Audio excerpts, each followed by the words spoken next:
Let me ask you something. When was the last time you got a full, uninterrupted 8 hours of sleep? Most of us, whether you're a shift worker, a new parent, a student pulling all-nighters, or someone who just cannot seem to turn their brain off at night, which I'm one of them sometimes, that question can land a little heavy. Now, let me ask you something else.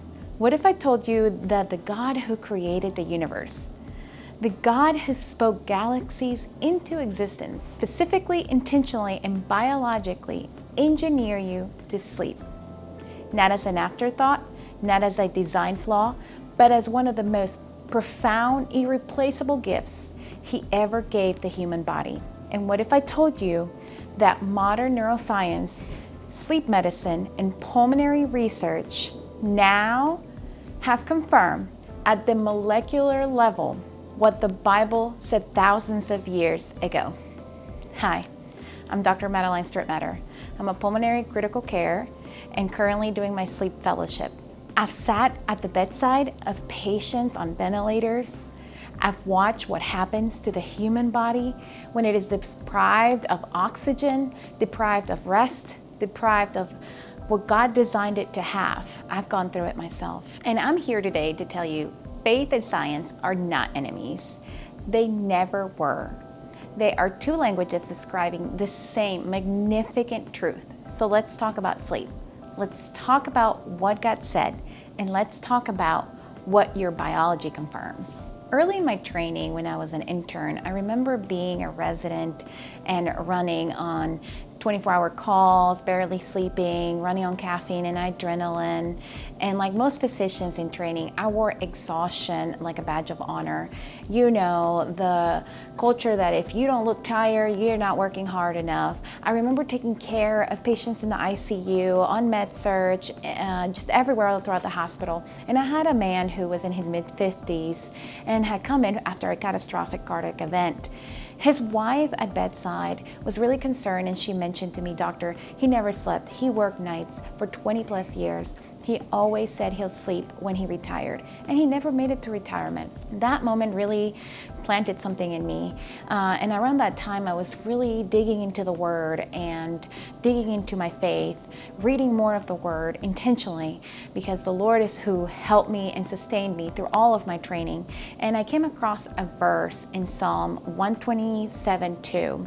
"It is in vain that you rise up early and go late to rest, eating the bread of anxious toil, for he gives sleep to his beloved." So here's the key. He gives sleep to his beloved. Not as a reward for productivity, not as something you earned after you have done enough, but as a gift, as an act of divine love. I didn't fully understand the weight of that verse then, but after years of training and really learning sleep medicine, and now even doing a fellowship in sleep medicine, reading the literature, sitting through all these studies and learning more about the physiology of the human body, I understand it now. And it changed the way I practice medicine. It changed the way I talk to my patients, and it changed my life. So I'm here to share this information to empower you and help you. Let's start with the basics, because I want everybody to understand, whether you have a medical background or you're watching this during your lunch break, to understand what we're really talking about. Sleep is not simply unconsciousness. It is not the absence of activity. Sleep is one of the most biologically active, metabolically demanding physiology.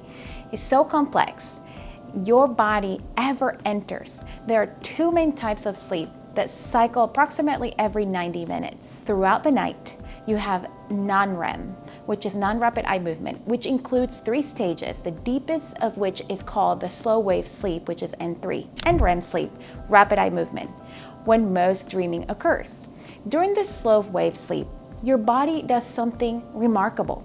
Your pituitary gland releases the majority of your daily growth hormone.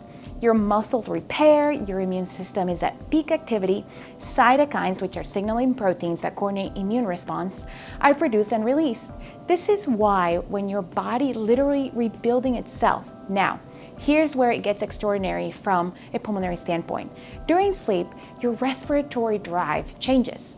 Your tidal volume drops, oxygen consumption decreases, your body enters metabolic recovery mode. For my patients with COPD, which is chronic obstructive pulmonary disease, this is critically important. Their lungs are already working harder than yours just to breathe at rest. Sleep is the window when their pulmonary vascular, their diaphragm, their accessory muscles finally recover. When we deprive themselves of sleep, we remove the recovery window, and the disease progresses even faster, and that can be a problem. So now, let me tell you something about what we discover. Formally described in the scientific literature only in 2013. It's called the glymphatic system by Dr. Nedergaard at Rochester, published a landmark research in the Journal of Science showing that during sleep, specifically during slow wave sleep, the brain's glymphatic system becomes dramatically more active. The spaces between the brain cells expand for up to 60%. Cerebrospinal fluid rushes through these channels and flushes out metabolic waste products, including beta amyloid and tau proteins. Beta amyloid, tau, these are the same proteins that accumulate in Alzheimer's disease. In other words, your brain has a built-in nightly waste clearance system, and it only operates at full capacity while you sleep. God designed your brain to clean itself. How amazing, every single night, if you give the chance. Now that is incredible. We serve an awesome God. So now let's go back to the word, because this is really important, because I want you to see this is not a coincidence, but actually a confirmation. In Genesis 2, verse 21, it says, "So the Lord God caused the deep sleep to fall upon the man, and while he slept, took one of his ribs and closed up its place with flesh." So, the very first surgical procedure recorded in human history was performed by God and a sleeping man. God used sleep as the most context for his most intimate action of creation. Sleep wasn't incidental, it was intentional. God didn't want it for Adam to doze off, he caused him to sleep. He initiated it. He administered the anesthesia, if you will. And then it took, at 1 Kings chapter 19, the prophet Elijah had just one of the greatest spiritual victories of his life. He called down fire from heaven on Mount Carmel, and then immediately after, he collapses in the wilderness, completely depleted, asking God to take his life. What does that do? What happens next? How does this tie in? Well, in 1 Kings 19, 5-6, it says, "And he lay down and slept under a broom tree. And behold, an angel touched him and said to him, 'Arise and eat.' And he looked, and behold, there was at his head a cake baked on hot stone and a jar of water. And he ate and drank and lied down again." He let him sleep. He fed him. The Lord fed him, and he let him sleep again. The God of the universe, who could have healed Elijah in an instant, chose rest and nourishment as the prescription for his exhausted servant. That is no coincidence. That is no primitive medicine.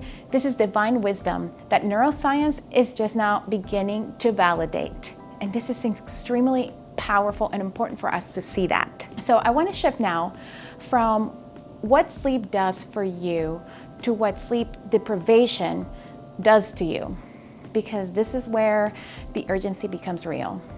After just one night of sleep restricted to 6 hours, natural killer cells activity from your frontline cancer fighting immune cells, they drop by 70%. 70% from one bad night. Are the findings that Dr. Walker lab has been replicated across multiple studies. After 2 weeks of sleeping 6 hours a night, which describes most Americans, cognitive performance is equivalent to someone who has been awake for 24 hours straight.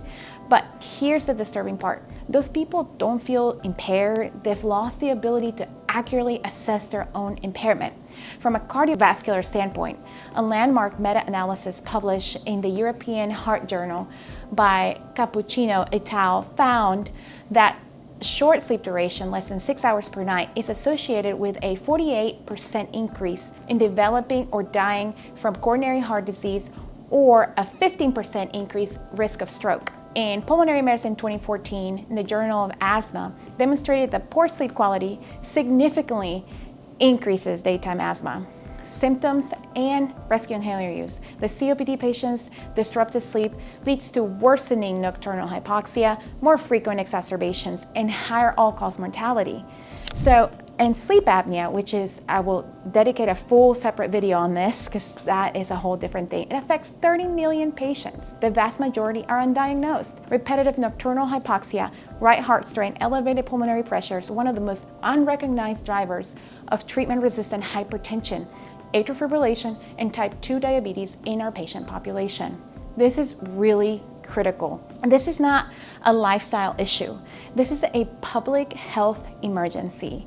And it is one the church needs to be talking about because God already gave us the answer.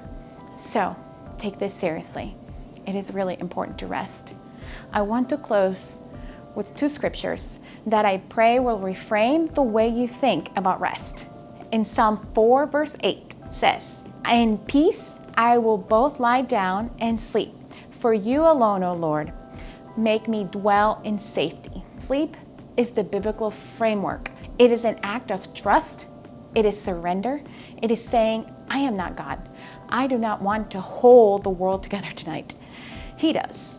In a culture that glorifies the grind, especially in healthcare, that celebrates the 4 a.m. alarm clock, that treats sleep as something weak people have to do, this is countercultural. This is the act of faith. In Matthew 11:28, "Come to me, all of you who are weary, burdened, and I will give you rest." Rest is not just physical. Jesus is speaking to the soul rest. But I believe deeply that God intends for the physical and the spiritual to be connected. A body that does not rest cannot serve. A mind that does not recover cannot discern. A spirit running on empty will struggle to hear the still small voice, which is the Lord. Here's my challenge for this week to you. Assess your sleep. Are you getting 7 hours? 7 to 9? What is your biological requirement? 2, before you sleep tonight, instead of scrolling through your phone, read a Psalm 127:2 and Psalm 4:8. Let the word of God be the last thing in your mind meditating on. You were designed for this. And 3, if you snore loudly, wake up unrefreshed regardless of hours of sleep, or your partner says that you stop breathing, then you may have obstructive sleep apnea. It is treatable. Do not wait. I'm Dr. Strittmatter. I am a believer, I am a physician, and I am convinced that the more deeply you explore the science of the human body, the more undeniably the fingerprints of God become. Thank you. Subscribe, share this with someone you love who is running on empty and will benefit from knowing that it's okay to rest. I had to learn that. And I thank my husband. He guided me and has taught me the importance of resting. And I will make more videos on the Sabbath as well. Thank you again. God bless you guys.